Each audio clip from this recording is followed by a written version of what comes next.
welcome to my talk about measuring expression complexity for PromQL and MetricsQL. A few words about me. My name is Roman. I'm a software engineer with experience in distributed systems, and last 5 years I'm working on an open source project called victoriametrics. And victoriametrics is an open source time series database. It's available on GitHub under Apache 2 license, so I encourage everyone to check on it. Okay, what this talk is about. So maybe many of you knows what Prometheus is or what victoriametrics is, but just in case. Both of them are used for monitoring and for alerting, for collecting metrics, storing them, and processing. Both of them are open source, and Prometheus is using PromQL as a query language, and victoriametrics uses MetricsQL as a query language. These two languages are very similar with the same syntax, so this talk will be beneficial for if you're familiar with any of these systems. And both of them are well integrated with Grafana, so you can plot dashboards with victoriametrics or Prometheus as data sources. And this is exactly the case when things can go bad. So imagine yourself in the middle of the incident, trying to understand why your system is on fire. You go to Grafana, you open your dashboards, and then it takes 60 seconds or something like that to load. Everything is so slow, and this just adds more stress to your working day. So I hope with this talk we will try to address this stress level to reduce it, because hopefully you will learn how to make your queries faster, or at least to understand why they are slow. Okay, on the screen we have two similar examples of a slow query and a fast query. So the first query on the screen is the slow one. It takes 3.5 seconds to execute. And the second query is very similar. It's almost the same, but it has a different metric name inside, and it takes 50 milliseconds. So why it is so fast, or the first query, why it is so slow? Normally, I will ask on a offline conference, I will ask people to answer in the room, but we are online, so I will answer myself. Well, because those queries are not identical. They scan different amounts of data. Those metric names, they have different amounts of time series behind them. So in order to understand this difference, why we scan that much data, or why query is so slow because of scanning much data, let's try to build a mental model of what is going on with time series database. And maybe not all of you have this mental model already of how Prometheus victoriametrics works, but it is very likely you understand how traditional relational databases work, like MySQL, for example. So let's try to refer to that experience of optimizing MySQL queries and try to apply them to PromQL MetricsQL expression. So to do this, I asked ChatGPT, how can I optimize this SQL query? And ChatGPT provided really good advices. So that was pretty helpful. So for example, I have this not optimized query which selects everything from table bar, and ChatGPT gave me this advice. So use indexes, but avoid using too much indexes. Select only what you need. Try to filter data as early as possible. Think of your database design and maybe apply partitioning if you need it. Okay, so I followed those advices. I reworked my table. I'm selecting only the columns that I need. I partitioned my table by time, so I'm adding the filter by date, and I index my table by user ID, so I'm selecting only the user I want to. And this query will become faster after I modified the table, after I modified my database design, after I changed my query to be efficient. Okay, but can I apply the same tips, the same strategy to PromQL and MetricsQL expression? Well, not really, because neither Prometheus nor victoriametrics provide you that flexibility. Actually, in fact, you can use only filtering data as your main leverage on improving the performance of the queries. Okay, let's now try to build a mental model of how Prometheus or victoriametrics works. Very simplified, sophisticated mental model. So on the screen you have 4 time series with the same name, metric name foo. All time series has a value and the timestamp when that value was observed. So we talk here about 4 attributes: the metric name and metadata of the which identifies the time series, and then we have a value and a timestamp, basically our observation, when it was made and what is the observation. If you want to learn more about internals of the data model in victoriametrics, please visit docs-victoriametrics.com/key-concepts, and I hope you will find many useful information there. Okay, when we ingest this time series in the database, both Prometheus and victoriametrics will use metric name and metadata combination as an ID, and that ID will be added to the index. So next time we can identify if we already seen this time series, and during read time we will also know where to find our data that user asked for. Value and timestamps will be stored as separate columns. Those separate columns will be sorted differently. Different compression algorithms will be applied to those columns. So this will be stored like this automatically by Prometheus or victoriametrics. And knowing this, now we can say that data model in Prometheus or victoriametrics can be changed. User doesn't have control over this. Indexes also no. Indexes are created automatically. You can't change that. Data blocks are already partitioned by time because we are talking about time series database, and the stored data types, stored data columns are already predefined. Values and timestamps, names, metadata, you don't have control over this. This is already predefined. So not much you can do. Let's now understand better what time series is. So we have a metric called foo, and it has 4 time series under these names, the different only labels, and the dots on the screen are basically our data samples. So data sample is a pair of value and the timestamp when this data sample was observed.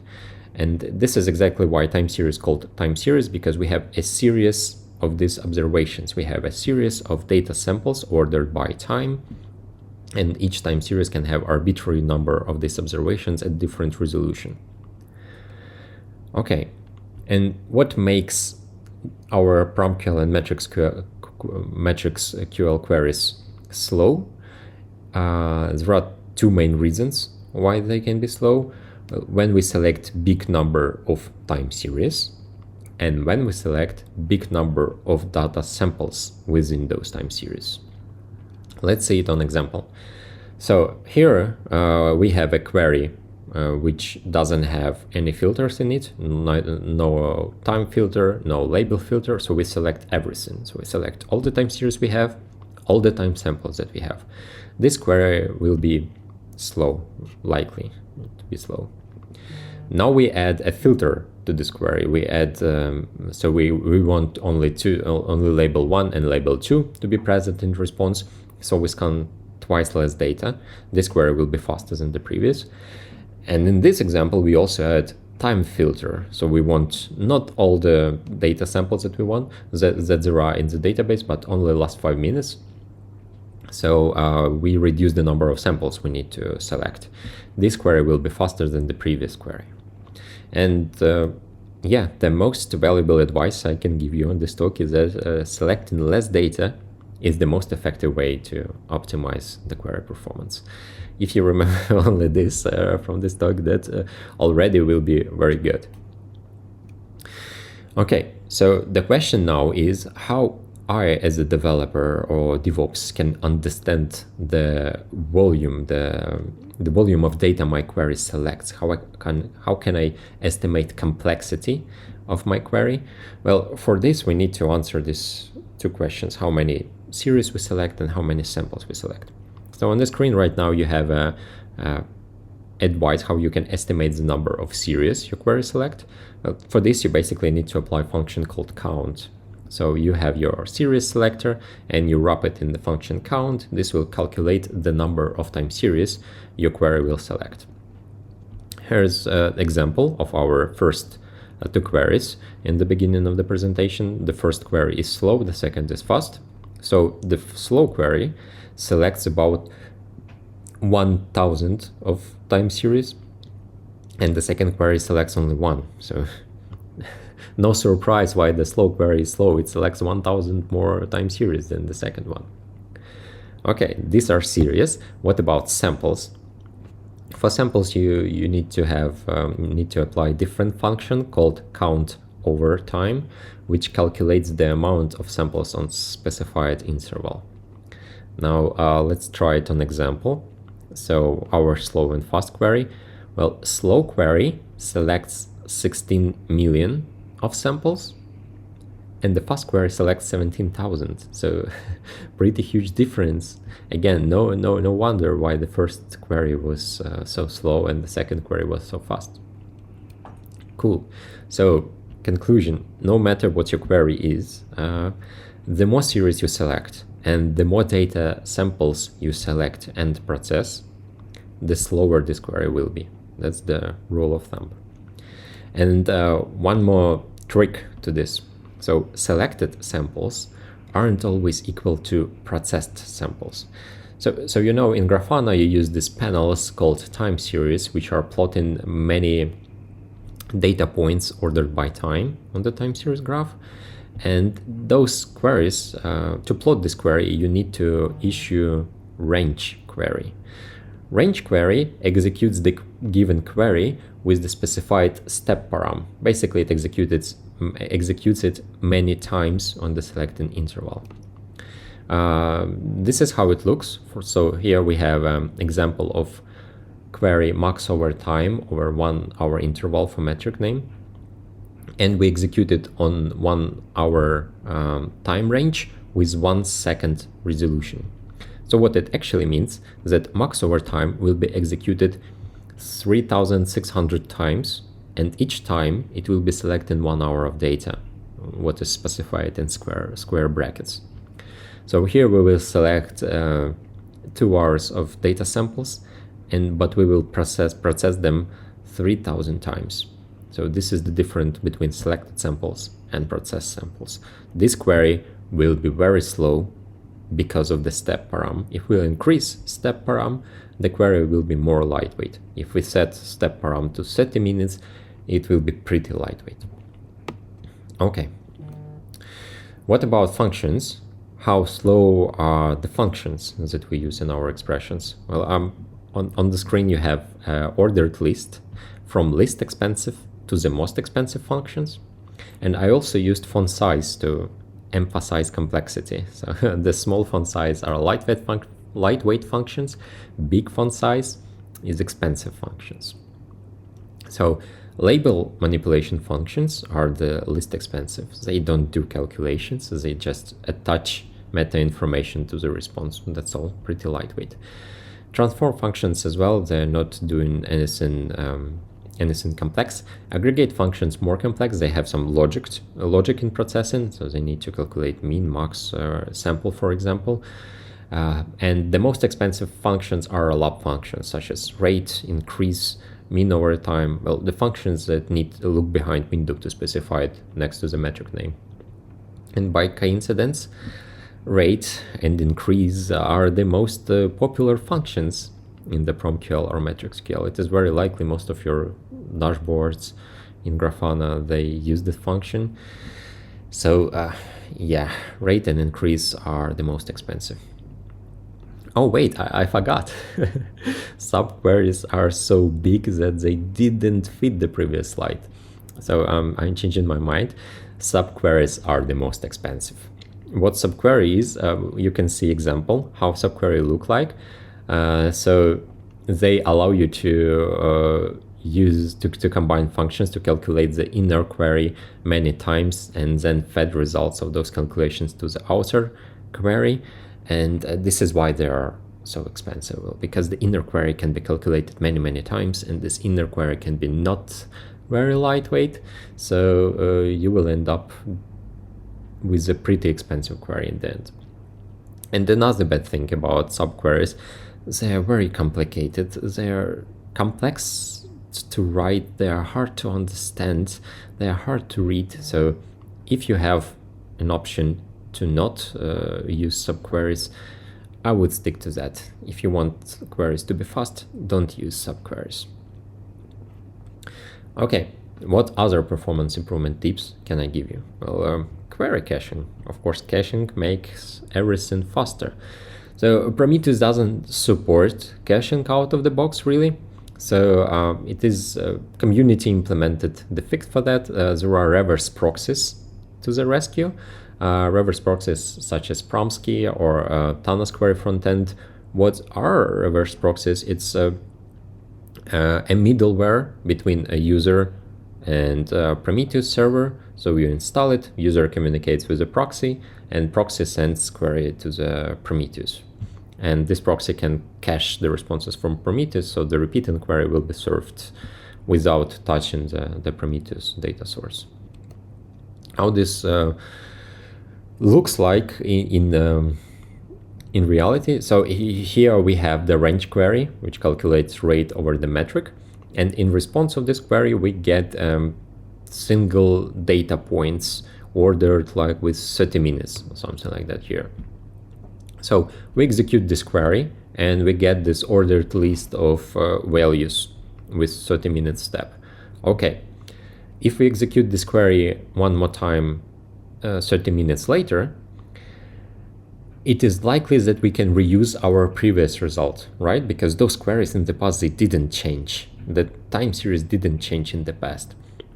So what this reverse proxy do, they cache those previous data points, and when you repeat your query again, they serve the most of these data points from the cache, and then they ask from the data source only for the data points they don't have yet, because time already shifted a bit. Like 30 minutes later we issue the same query, so we don't have the most recent data point. And those reverse proxies can understand that, and they can ask, they can query only this for this missing data point from the database. So that's cool. This for repeating queries, it reduces pressure on your Prometheus server very, very much. So I recommend using them. They're pretty handy and will improve the query performance. What else? Filters pushdown. So we have two queries on the screen. The first query takes 3 seconds to load. The second query takes 70 milliseconds to load. But they will provide you, they will return you the same result. And the reason why the first query is expensive and takes too much time is because Prometheus executes the first and the second query one by one. So we execute the first query with the filter and the second query without filter. And then when we do the division, Prometheus will keep only those time series that match by labels perfectly from the first expression and the second expression. So basically it will drop a lot of time series that do not satisfy the filter in the nominator. This is why if we specify the filter in both nominator and denominator, the query will be faster, because Prometheus will not select the data it doesn't need for this calculation. This is called filters pushdown. So if you have this somewhere in your queries, make sure that you propagate that filter to each part of the query. This will improve the performance. What else? Recording rules. This is also a common advice by the Prometheus community, that you can, for expensive queries, for mission critical queries, you can pre-compute some time series via recording rules. So recording rule is usually generating less data in the output than it receives on the input. So and this data is also time series. So if you have this less data to query back, then this query over recording rule results will be much faster. It is likely, if you didn't mess up, of course, with the recording rule expression. So this is a really cool thing for a dashboard, because dashboards always have the same queries, and if you pre-compute those queries, your dashboards will be loading faster. But there are also disadvantages of using recording rules. So the first disadvantage is that recording rules, they have a constant pressure on your database because they constantly reevaluate the same expression over and over, and your data source need to calculate it over and over. Also, recording rules produce extra time series in response, and those time series need to be stored in the database. So every time when you apply, when you set up a new recording rule in your Prometheus, you will have more time series in the database stored after that. So, and this requires resources, of course. And also, recording rules is something that needs to be maintained. You need to define them, and you need to remember about them, because if you want to change the query in your dashboard, or you want to change metrics in your application which exposes these metrics, you need to remember that somewhere you have this recording rule configured, and it is very likely you need to go and change the expression there as well. Otherwise it will be not correct. So yeah, recording rules. So let's sum up quickly what we can do. So to optimize PromQL and MetricsQL queries, very good strategy will be to measure their complexity, to understand how much time series and how many samples we select. Can we select less? Can we optimize this query somehow? We can also use caching front-end to reduce the pressure on the database for queries that are repeating themselves over the time interval. We also need to carefully craft queries to not to always use the right filters, or to not have too small step or too big look behind windows to get the optimal performance for these queries. And of course, use recording rules for performance critical queries. Okay, and now the second part: can victoriametrics make it easier for developers, for DevOps, for users? Yes, it can. Well, victoriametrics provide a set of optimizations and instruments which will help you to understand complexity of the query and improve its performance. And the first thing that victoriametrics provide is a cardinality explorer. It's a basically built-in page in the victoriametrics UI which shows you the most expensive metric names, the most expensive time series, etc. So Cardinality Explorer helps you to understand what actually stored in your database, how many time series are behind the metric name. It also can help you to decide whether it's worth to store those super expensive metrics. Do you actually use them? Because if you get rid of them, your database will just become faster. You will need less resources. Yeah, so this is available in victoriametrics UI components. And the cool thing about this Cardinality Explorer is that you can use it with Prometheus as well. So you can specify Prometheus URL in Cardinality Explorer, and it will give you some functionality of this Explorer for Prometheus. Okay, query tracing. So there is also a built-in feature which helps you to understand what happens on every stage of query execution. This is very similar to what Postgres has with explain analyze statement. So here's how it looks like. You execute the query and you enable trace query button, and it will provide you like tree-like structure with every stage of query execution as it was executed inside victoriametrics, and it will show how much time was spent on each stage, plus additional information about what's happening on each stage of the execution. So for example, in the query trace, you can see how many series and samples it selected. Like for this query, the trace will say, well, we selected 500 series, 66,000 of samples, and 273 kilobytes of data in overall. The trace also can contain information like we used that much RAM during processing this query. So that's the estimation for you. And with query trace, you can understand exactly what's happening when you execute the query. Or for example, query caching. Yeah, by the way, the cache thing that I explained a few slides ago, it is built in victoriametrics components. So you don't need to think of reverse proxies. It is already there. It is already used for range and instant queries. you don't need to even think about this. And in query trace, you can see if your query hit the cache, and maybe it hit cache partially, so you will see how many entries exactly was fetched from cache, how many, what the query was sent to the data source to fetch the missing data. So all this information is there in the trace. Filters pushdown. You don't need to think about this in victoriametrics as well, because it does it automatically. It optimizes the query when it can, and trace will show you this as well.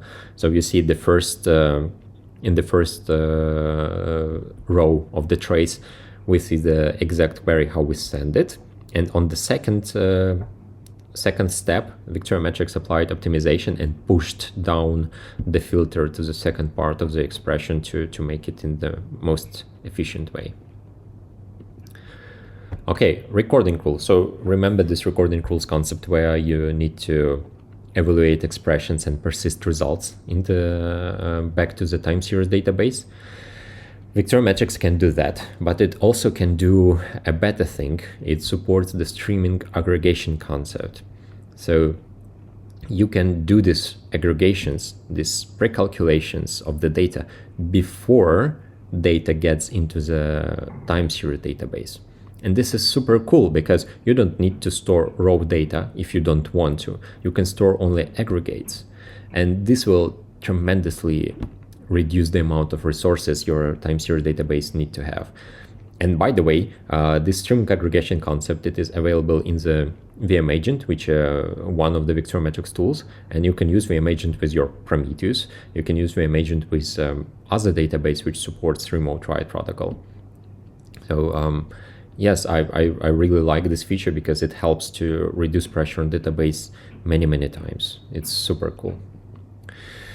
Yeah, so that was mostly it, my talk.